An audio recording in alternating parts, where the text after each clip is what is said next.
Hello friends, ഞാൻ ആദം. വീണ്ടും പുതിയൊരു വീഡിയോയിലേക്ക് എല്ലാവർക്കും സ്വാഗതം. കാർലോസും ഗാബിയും നൈറ്റ് പാർട്ടിയും കഴിഞ്ഞ് കയ്യിൽ ഒരു കുപ്പിയുമായി നടന്നു വരികയാണ്. ഇന്ന് പാർട്ടിയിൽ നടന്ന രസകരമായ കാര്യങ്ങൾ പറഞ്ഞുകൊണ്ട് സഹോദരങ്ങൾ തങ്ങളുടെ വീട് ലക്ഷ്യമാക്കി പോകുകയാണ്. അവരുടെ താമസം ഒരു സൈനിക കേന്ദ്രത്തിലാണ്. ബാഹ്യരൂപത്തിൽ ഏറ്റവും പ്രാധാന്യമുള്ള ഒരു പ്രവർത്തനരഹിതമായ കുടുംബത്തിലെ അംഗങ്ങളാണ് അവർ. അങ്ങനെ അവർ കേന്ദ്രത്തിൻ്റെ മെയിൻ ഗേറ്റിലെത്തുന്നു. അവിടെ സൈനികർ തടയുന്നു. കാര്യങ്ങളൊക്കെയും കാർലോസും ഗാബിയും പറഞ്ഞെങ്കിലും പട്ടാളക്കാരൻ അവരെ അകത്തേക്ക് പ്രവേശിപ്പിക്കുവാൻ തയ്യാറാകുന്നില്ല. വിശദമായ രേഖകൾക്ക് വേണ്ടി അകത്തേക്ക് പട്ടാളക്കാരൻ പോകുന്നു. ഈ നിമിഷം കാർലോസ് അകത്തേക്ക് പ്രവേശിച്ച് പട്ടാളക്കാരനെ ആക്രമിച്ച് സ്വന്തം വീട്ടിലേക്ക് പോകുന്നു. തൊട്ടടുത്ത ദിവസം രാവിലെ കുളി കഴിഞ്ഞു വന്ന സഹോദരി ഗാബി കാർലോസ് അടിമുടി നിരീക്ഷിക്കുന്നു. കാർലോസിൻ്റെ നോട്ടം മനസ്സിലാക്കിയ ഗാബി സഹോദരൻ കാർലോസിനെ ഒന്ന് സുഖിപ്പിച്ച് നിൽക്കുമ്പോഴാണ് അടച്ചിട്ടിരുന്ന റൂമിൻ്റെ വാതിൽ മുട്ടുന്ന ശബ്ദം കേൾക്കുന്നത്. വാതിൽ തുറന്ന കാർലോസ് ഈ സമയം അവരുടെ അമ്മ റൂമിൻ്റെ അകത്തേക്ക് പ്രവേശിക്കുന്നു. അമ്മയെ കണ്ട ഉടൻ അമ്മയ്ക്കൊരു സലൂട്ട് നൽകി കാർലോസ് കുളിക്കുവാനായി പോകുന്നു. ഈ നിമിഷം അമ്മ റൂമിൻ്റെ അകത്തേക്ക് പ്രവേശിക്കുന്നു. കുളി കഴിഞ്ഞ് ഒരുങ്ങുവാനുള്ള തയ്യാറെടുപ്പുകളെടുക്കുന്ന ഗാബിയോട് ഇന്നലെ രാത്രിയിൽ ഉണ്ടായ കാര്യങ്ങൾ തിരക്കുന്നു.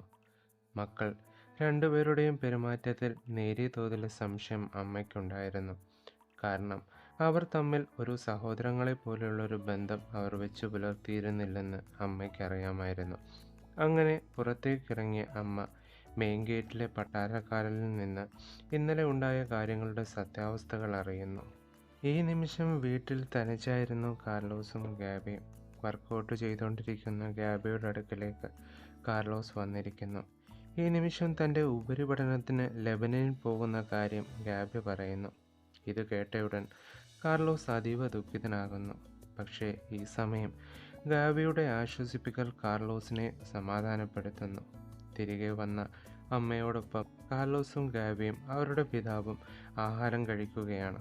ഈ നിമിഷം ഗാബി പഠനാവശ്യത്തിനായി ലെബനനിൽ പോകുന്ന കാര്യം വീട്ടിൽ അവതരിപ്പിക്കുന്നു. ഗാബി ഈ കാര്യങ്ങൾ പറഞ്ഞ ഉടൻ പിതാവ് അവരെ ഉപദേശിക്കാൻ തുടങ്ങുന്നു.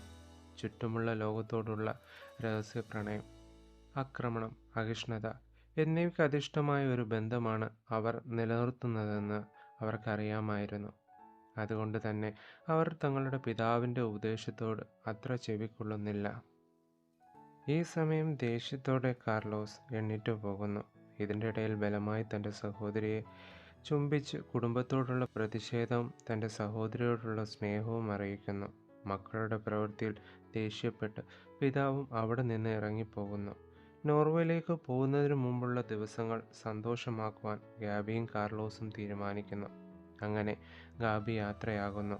പിന്നീടുള്ള ദിവസങ്ങൾ കാർലോസിന് തൻ്റെ ലോകത്തിൻ്റെ പകുതി ഭാഗങ്ങൾ നഷ്ടപ്പെട്ടതുപോലെ തോന്നി തുടങ്ങുന്നു.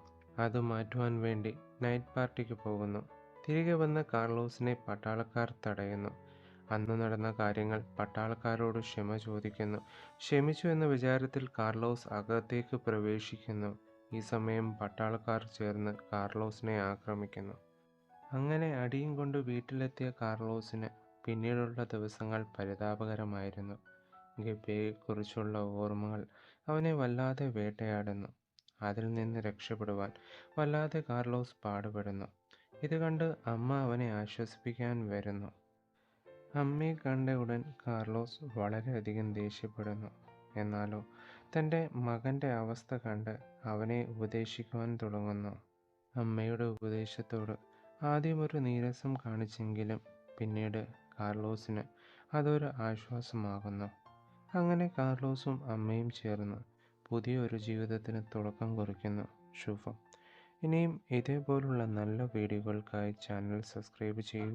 വീണ്ടും പുതിയൊരു വീഡിയോയുമായി കാണുന്നവരെ എല്ലാവർക്കും നല്ലൊരു ശുഭദിനം നേരുന്നു. Thank you.